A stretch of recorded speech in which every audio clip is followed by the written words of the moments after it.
إذاعة إرنا تأتيكم برامجنا في أيام الاثنين والأربعاء والجمعة من كل أسبوع على نفس هذا التوقيت على الموجة القصيرة بطول 25 متر. كما يمكنكم متابعة بثنا على القمر الصناعي نايل سات على التردد 11678 على الاستقطاب الرأسي. إذاعة إرنا الدولية إذاعة إريترية مستقلة يشرف عليها صحفيون إريتريون مستقلون، ويأتيكم بثها من باريس. مستمعي الكرام، طبتم وطابت أوقاتكم أينما كنتم وحيثما يوصلكم بثنا لهذا اليوم الجمعة الموافق 14 من يونيو عام 2024.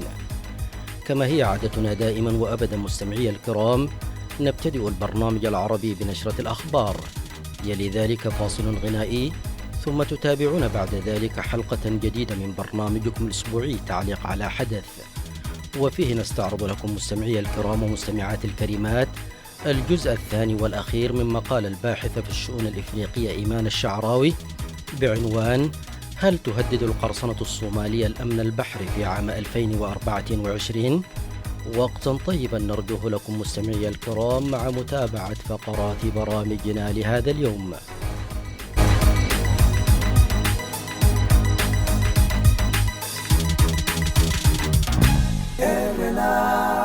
المستمعون الكرام، فيما يلي أقدم لكم نشرة الأخبار، أبتدئها بالعناوين. بعد انقطاع دام 4 أعوام، حجاج إريتريا يشاركون في موسم الحج هذا العام. السفير الروسي في إريتريا يقول إن إريتريا تدعم تزايد نشاط الدور الروسي لمواجهة هيمنة الغرب. واستهداف سفينة تجارية في البحر الأحمر، والقيادة الأمريكية تعلن تدمير منصتي إطلاق صواريخ كروز مضادة للسفن في مناطق سيطرة الحوثيين في اليمن. كانت تلكم سيداتي سادتي عناوين الأخبار، وإليكم التفاصيل من إذاعة إرنا الدولية في باريس. بعد انقطاع دام 4 أعوام عن المشاركة في أداء فريضة الحج، يشارك الحجاج الإريتريون هذا العام ضمن حجاج بيت الله الحرام لأداء مناسك الحج. وتعذرت مشاركة الحجاج الإريتريين في المواسم السابقة منذ جائحة الكورونا لعدم تمكنهم من استيفاء الاشتراطات الصحية الاحترازية التي فرضتها المملكة العربية السعودية على القادمين لأداء فريضة الحج، والتي تمثلت في ضرورة أخذ الحجاج لقاح التطعيم ضد فيروس الكورونا الذي لم تسمح به الحكومة الإريترية. ويبلغ عدد الحجاج الإريتريين المشاركين في حج هذا العام 610 حاج، اكتمل وصولهم إلى مكة المكرمة يوم السبت الماضي، لينضموا بذلك إلى أكثر من 1,200,000 حاج قدموا من شتى البقاع لأداء فريضة الحج. وتعاقدت الحكومة الإريترية مع شركة طيران تاركو السودانية لنقل الحجاج الإريتريين من أسمر إلى الأراضي المقدسة. هذا ويتوافد الحجاج اليوم الجمعة 8 من ذي الحجة إلى مشعر منى لقضاء يوم التروية والمبيت بها، ثم يتوجهون يوم غدا السبت 9 من ذي الحجة إلى عرفات للوقوف بصعيدها الطاهر في يوم الحج الأكبر، ومن ثم يكملون بقية مناسكهم التي تنتهي في 13 من ذي الحجة. أوضح السفير الروسي في أسمر إيغور موزوغ بأن إريتريا تدعم تزايد نشاط الدور الروسي لمواجهة الهيمنة الغربية. جاء ذلك في مقابلة مع وكالة الأنباء الروسية تاس في 11 من يونيو الجاري. وذكرت وكالة تاس للأنباء أن بوتين يقدم حجته بناء على خطابات الرئيس أسياس أفورقي التي تدعو إلى ضرورة أن يكون هنالك نظام عالمي جديد. وعادة ما يكرر الرئيس الإريتري عند لقائه المسؤولين الروس دعوة روسيا إلى استخدام نفوذها لإصلاح النظام العالمي الذي يهيمن عليه الغرب. وتتدخل روسيا التي تتعرض لضغوط شديدة من الغرب بسبب حربها مع أوكرانيا علنا في إفريقيا لتعزيز نفوذها العالمي، وتعمل على تعزيز علاقاتها مع الدول التي تحكمها مجموعات عسكرية، خاصة بعد الانقلابات العسكرية التي شهدتها غرب إفريقيا. كما تعمل روسيا على تعزيز علاقاتها مع دول منطقة القرن الإفريقي لاستعادة نفوذها في البحر الأحمر الذي فقدته قبل 35 عاما، وتخطط لإنشاء قاعدة عسكرية في السودان. أعلن الناطق العسكري لجماعة الحوثيين في اليمن يحيى سريع أن قواته نفذت عملية استهدفت سفينة تورتور في البحر الأحمر لانتهاك الشركة المالكة لها قرار حظر الدخول إلى موانئ فلسطين المحتلة. وأوضح أن العملية العسكرية النوعية استهدفت تورتور في البحر الأحمر بزورق مسير وعدد من الطائرات المسيرة، مما أسفر عما وصفها بإصابة بالغة لحقت بالسفينة المستهدفة، لافتا إلى أنها معرضة للغرق. وحذر المتحدث العسكري باسم الحوثيين كافة الشركات من مغبة التعامل مع إسرائيل ومن وصول سفنها إلى موانئ فلسطين المحتلة، وأردف بالقول: ما لم تؤخذ التحذيرات على محمل الجد فإن سفن الشركات ستتعرض للاستهداف في منطقة عملياتنا. وأكد سريع استمرار قواتهم المسلحة في تنفيذ عملياتها انتصارا لمظلومية الشعب الفلسطيني وردا على العدوان البريطاني الأمريكي. من جهة ثانية، أعلنت القيادة العسكرية الأمريكية الوسطى فجر الأربعاء تدمير منصتي إطلاق صواريخ كروز مضادة للسفن في المناطق التي يسيطر عليها الحوثيين في اليمن. ومنذ نوفمبر الماضي يستهدف الحوثيون بصواريخ ومسيرات السفن التي تملكها أو تشغلها شركات إسرائيلية أو تنقل بضائع من إسرائيل وإليها، تضامنا مع قطاع غزة الذي يشهد دمارا واسعا بسبب الحصار والهجمات الإسرائيلية العنيفة التي أودت بحياة أكثر من 37 ألفا وجرح أكثر من 60 ألفا آخرين، بالإضافة إلى تدمير البنية التحتية في القطاع. بهذا أصل إياكم مستمعي الكرام إلى نهاية النشر الإخباري لهذا اليوم، وقتا طيبا أرجوه لكم مع متابعة بقية فقرات برامجنا. راديو إرنا.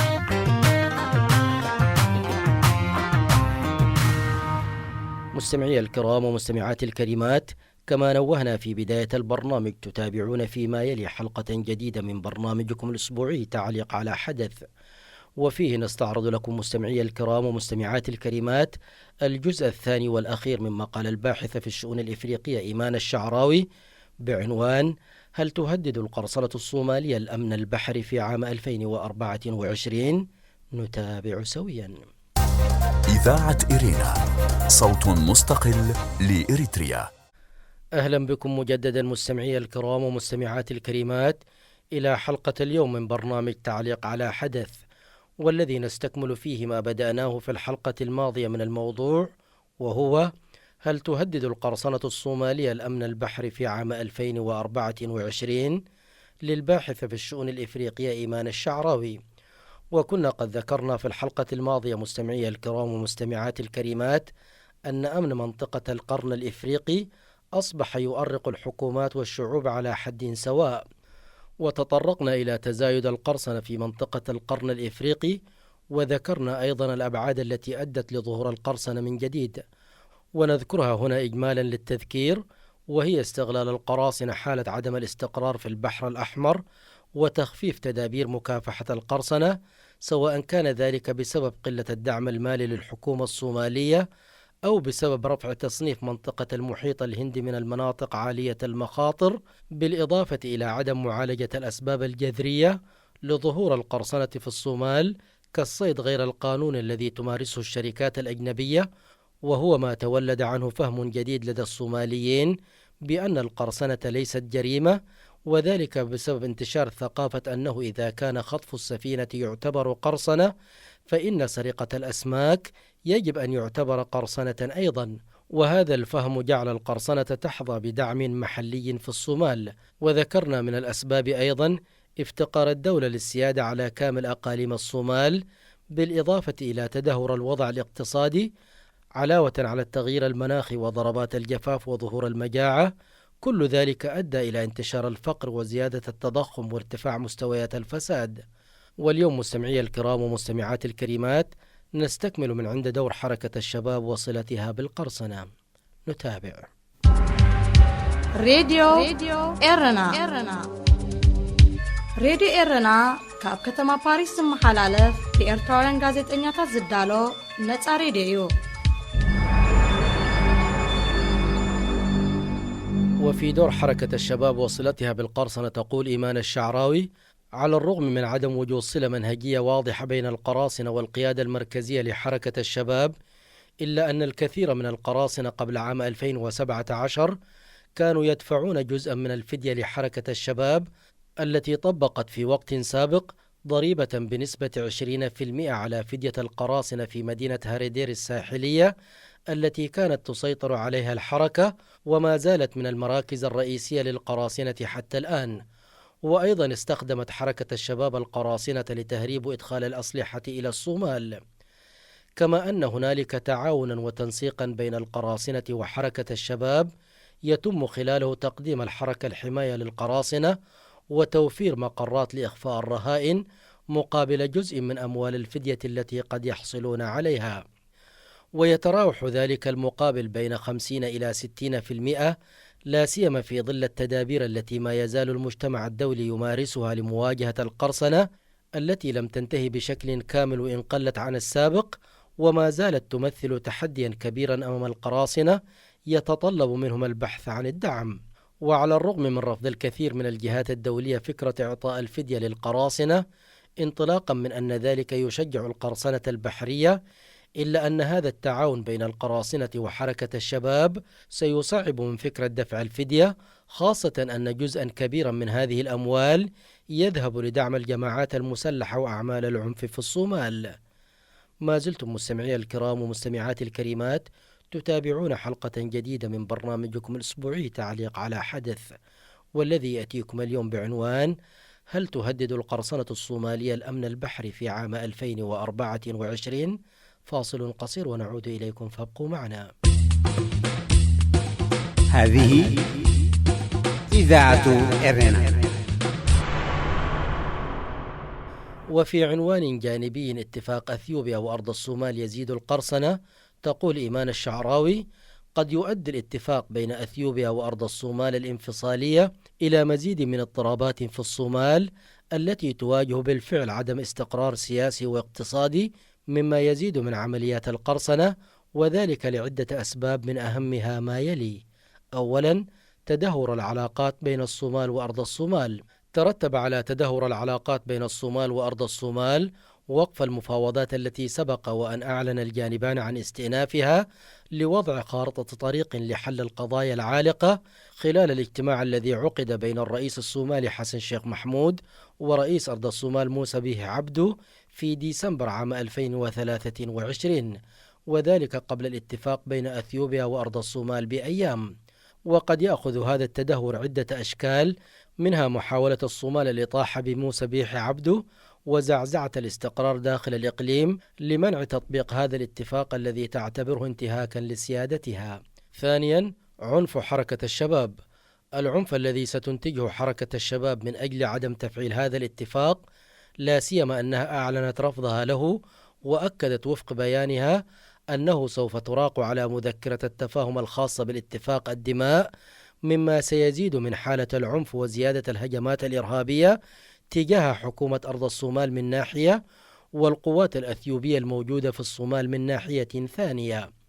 هذه الحالة من العنف والفوضى سوف يترتب عليها زيادة نشاط القرصنة الذي ينشط في أوقات الأزمات ويستغل الحروب لممارسة نشاطه. ما زلتم مستمعي الكرام ومستمعات الكريمات تتابعون حلقة جديدة من برنامجكم الأسبوعي تعليق على حدث، والذي يأتيكم اليوم بعنوان: هل تهدد القرصنة الصومالية الأمن البحري في عام 2024؟ فاصل قصير ونعود إليكم فابقوا معنا. إذاعة إرينا، صوت مستقل لإريتريا. وحول التهديدات المحتملة تقول الشعراوي: يترتب على تزايد أعمال القرصنة في سواحل الصومال عدد من التداعيات، من أهمها ما يلي: أولا، ارتفاع أسعار النفط. تزيد عودة القرصنة الصومالية الضغط على شركات الشحن الدولية للتخلي عن الطريق المؤدي إلى قناة السويس وتوجيه سفنها حول طريق رأس الرجاء الصالح، وبالتطبيق على شركات النفط، فإنه قد ترتفع أسعار النفط مع دخول أوروبا أشهر الشتاء وزيادة أسعار الشحن. ومؤخرا أعلنت شركة هاباغ لويدا الألمانية، والتي تعتبر خامس أكبر شركة حاويات شحن في العالم، أنها ستحول سفنها إلى طريق رأس الرجاء الصالح بسبب الهجمات الحوثية، وهو ما يشير إلى أنه في حالة عودة نشاط القرصنة بقوة فسوف تسلك عدد من السفن نفس المسار. ثانيا، احتمال حدوث كارثة بيئية ضخمة. قد يؤدي استهداف القراصنة السفن التي تحمل شحنات ضخمة من النفط أو إتلاف إحدى ناقلات الغاز التي تمر عبر خليج عدن إلى التسبب في حدوث كارثة إنسانية واقتصادية وبيئية نتيجة تسرب النفط في البحر الأحمر، والذي قد يلوث مصائد الأسماك في شرق إفريقيا، ومن شأنه أن يؤدي إلى مجاعة قارية، لا سيما في ظل تعرض عملية التنظيف لتحديات شديدة بسبب افتقار إفريقيا إلى الموارد. ثالثا، زيادة تكاليف التأمين. ستسعى شركات الشحن إلى زيادة التأمين والاستعانة بشركات أمن خاصة لتأمين سفنها واستئجار حراس مسلحين واستخدام مناورات المراوغة، بما يمكن أن يساعد في ردع الهجمات وزيادة احتمال صد عمليات صعود القراصنة على متن السفن. كما أنه إذا اتخذت السفن طريق رأس الرجاء الصالح فسوف تزيد تكاليف التأمين، وذلك لأن الرحلة حول رأس الرجاء الصالح أكثر خطورة من طريق البحر الأحمر. فمن الناحية اللوجستية لا يطلب من السفن أن تبحر في طريق أطول فحسب، بل أيضا في طريق تتعرض لأنماط الطقس الصعبة. رابعا، ارتفاع تكاليف الشحن للمستهلكين. إن الأعمال المتراكمة في الموانئ وصعوبة التحويلات وانخفاض توافر السفن والزيادة في التأمين وتكاليف التشغيل الأخرى ستؤدي إلى زيادة في الأسعار، ومن المرجح أن تقوم الشركات بتمرير هذه الزيادة إلى المستهلكين لتجنب الخسائر الكبيرة. خامسا، تأثير القرصنة على الصومال والدول الأخرى. للقرصنة آثار كبيرة على التنمية الاقتصادية والاستقرار السياسي في الصومال، مع تقييد الآفاق الاقتصادية وتهديد الثقة في الأعمال التجارية وتدهور الأمن البشري وتراجع السياحة. وتقع الصومال إلى جانب بعض أهم ممرات الشحن في التجارة العالمية، وهي قريبة من 3 ممرات بحرية: قناة السويس وباب المندب ومضيق هرمز، مما يترتب على القرصنة إلحاق الضرر بعدد من الدول الأخرى ومنها مصر، وذلك بسبب تعطل حركة الملاحة البحرية في قناة السويس وتحويل عدة شركات شحن مسار سفنها إلى طريق رأس الرجاء الصالح. ما زلتم مستمعي الكرام ومستمعات الكريمات تتابعون حلقة جديدة من برنامجكم الأسبوعي تعليق على حدث، والذي يأتيكم اليوم بعنوان: هل تهدد القرصنة الصومالية الأمن البحري في عام 2024؟ فاصل قصير ونعود إليكم، فابقوا معنا. هذه إذاعة إرنا. إجمالا، يتوقف مستقبل أعمال القرصنة الصومالية في البحر الأحمر في عام 2024 والعمل على الحد منها على عدة معطيات، من بينها عودة زيادة التدابير الدولية لمكافحة القرصنة والتعاون الدولي في المكافحة عن طريق تبادل المعلومات الاستخباراتية ونشر الدوريات البحرية وتعزيز تدابير الأمن البحري وعدم صرف الانتباه عن القرصنة نحو الهجمات الحوثية، خاصة بعد قرار مجلس الأمن بإدانة هجمات الحوثيين في البحر الأحمر. والأهم من ذلك معالجة الأسباب الجذرية للقرصنة، حيث إن معالجة العوامل الاجتماعية والاقتصادية الأساسية التي تدفع إلى القرصنة مثل الفقر والبطالة وعدم الاستقرار السياسي أمر ضروري للتوصل إلى حلول طويلة الأجل، ويتطلب ذلك الاستثمار في المجتمعات الساحلية والتنمية الاقتصادية وإصلاحات الحوكمة وتعزيز العدالة الاجتماعية. وتختتم الكاتبة المقال بقولها: ويمكن القول إنه على الرغم من التوقعات بأن يشهد عام 2024 عددا من حوادث القرصنة الصومالية، إلا أنه من غير المرجح أن تصل إلى المستوى السابق قبل عام 2017 والتي أرهبت شركات الشحن والبحارة لعدة سنوات، وذلك لأن التدابير الدولية ستخضعها للسيطرة مرة أخرى. ولكن مع التكلفة العالية لهذه التدابير غير المستدامة على المدى الطويل، يتطلب ذلك البحث عن حلول تعالج أزمة القرصنة من جذورها وتضمن تحقيق الأمن البحري في هذه المنطقة ذات الأهمية الجيوستراتيجية. إذاعة إرينا، صوت مستقل لإريتريا. استمعتم فيما مضى سيداتي سادتي إلى حلقة اليوم من برنامج تعليق على حدث. في ختام البرنامج العربي لهذا اليوم أعود وأذكر بعناوين الأخبار. بعد انقطاع دام 4 أعوام حجاج إريتريا يشاركون في موسم الحج هذا العام. السفير الروسي في إريتريا يقول إن إريتريا تدعم تزايد نشاط الدور الروسي لمواجهة هيمنة الغرب. واستهداف سفينة تجارية في البحر الأحمر والقيادة الأمريكية تعلن تدمير منصتي إطلاق صواريخ كروز مضادة للسفن في مناطق سيطرة الحوثيين في اليمن. بهذا نصل إياكم مستمعي الكرام إلى ختام البرنامج العربي لهذا اليوم. تقبلوا تحياتي وتحيات الفريق العامل في إذاعة إيرنا الدولية من باريس، وحتى نلتقيكم في البرنامج القادم في أمان الله. هذه إذاعة إيرنا.